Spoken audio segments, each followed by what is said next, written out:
1 মিনিটে পুরাতন ঝাপসা ঘোলা ছবি ক্লিয়ার এবং এইচডি বানান। প্রথমে চলে যাব আমরা গুগল ক্রোম ব্রাউজারে, সার্চ করব cutout.pro। কাটআউট প্রো লিখে সার্চ করব।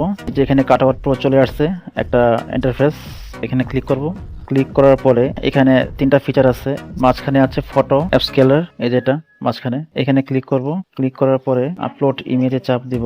দেওয়ার পরে এখানে যে পুরাতন ছবিটা আছে এটা টাচ করব, এরপর ডান দিব। এরপর কিছুক্ষণ ওয়েট করব।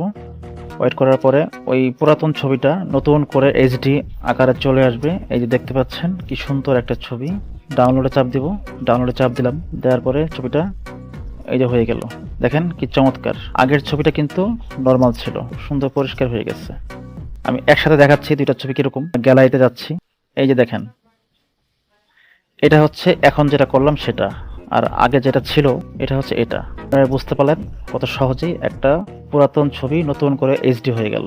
আশা করি ভালো লাগবে ভিডিওটা। অবশ্যই লাইক, কমেন্টস এবং সাবস্ক্রাইব করবেন, শেয়ার করবেন, যাতে পরবর্তীতে আরও ভালো ভালো ভিডিও বানাতে পারি। এবং আপনারা কী ধরনের সমস্যা নিয়ে ভিডিও চান অবশ্যই জানাবেন কমেন্ট করে।